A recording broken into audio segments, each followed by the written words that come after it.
तो मेरा नाम है बलविंदर। आज हम सीखेंगे चेक टाइम सॉफ्टवेयर में हमें एम्प्लॉई को ऐड एडिट कैसे करना है।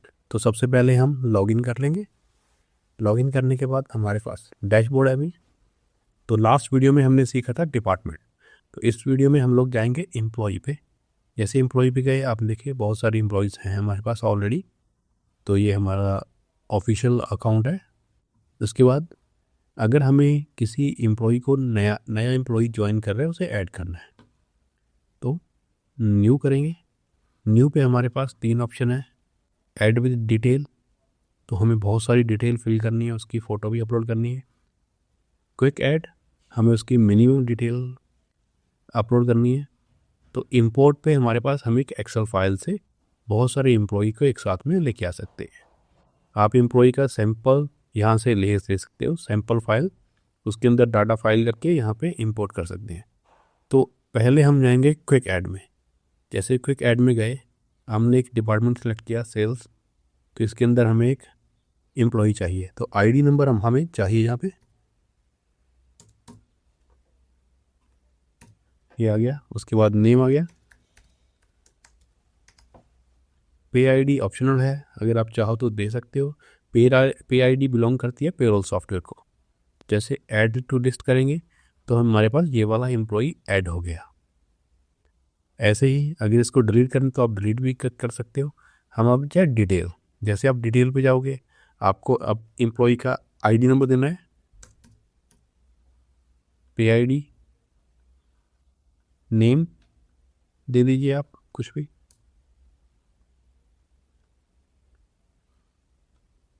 जैसे डिटेल पे आते हैं,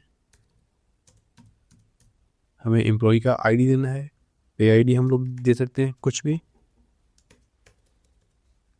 उसके बाद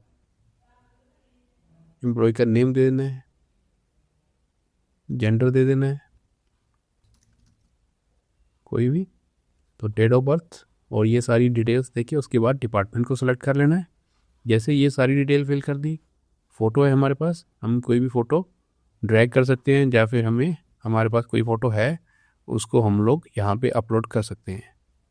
देखते हैं हमारे पास डाउनलोड में कोई ना कोई फ़ोटो होगी। साइज़ के वाइज बहुत छोटी सी फ़ोटो चाहिए हमें।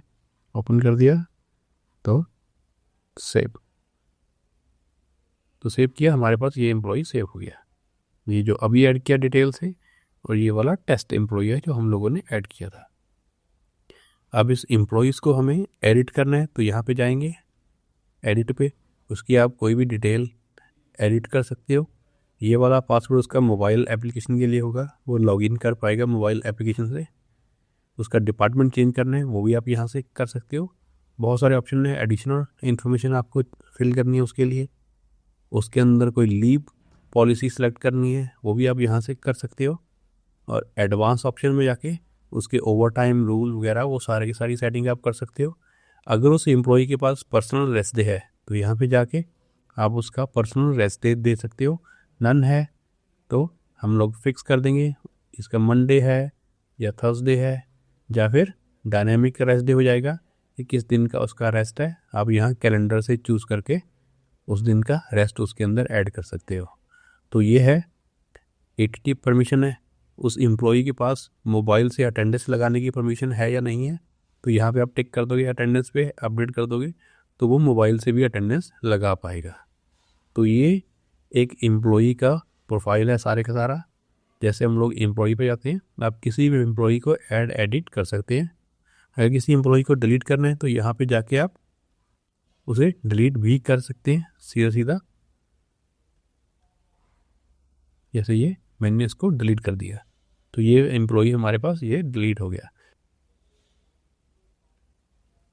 तो अगर आपको एक एम्प्लॉई को किसी दूसरे डिपार्टमेंट में ट्रांसफ़र करना है, जैसे ये डिजिटल मार्केटिंग में है, मुझे इस वाले एम्प्लॉई को ट्रांसफ़र करना है, तो मैं ट्रांसफ़र पे जाऊँगा, इसे प्रोडक्शन में डाल के ट्रांसफ़र कर दूँगा। तो अब वो जो एम्प्लॉई है वो डिजिटल डिपार्टमेंट से प्रोडक्शन में चला जाएगा। जैसे ही मैं पेज को रिफ़्रेश करूँगा, अब देखिए ये वाला एम्प्लॉई यहाँ पे प्रोडक्शन के अंदर है। अगर मैं अभी यहाँ पे जाके प्रोडक्शन सेलेक्ट करता हूँ तो ये वाला एम्प्लॉई मुझे यहाँ पे दिखेगा। मुझे इसको दोबारा से डिजिटल मार्केटिंग में ट्रांसफ़र करना है, तो मैं इसको डिजिटल मार्केटिंग में जाके जस्ट सेल्स में ट्रांसफ़र कर देता हूँ। और अगर मैं यहाँ पे सेल्स में जाऊँगा भी, ये वाला एम्प्लॉई मुझे सेल्स के अंदर दिख रहा है। तो ऐसे हम लोग एक पूरे का पूरा एम्प्लॉई को मैनेज कर सकते हैं। आप ऑल करके इसको एक्सपोर्ट भी कर सकते हैं, या आपको सभी डिपार्टमेंट का डाटा चाहिए या किसका चाहिए, उसको एक्सपोर्ट करके एक्सेल शीट के अंदर पूरी की पूरी शीट बना के दे देगा। तो मैंने जैसे इसको एक्सपोर्ट किया,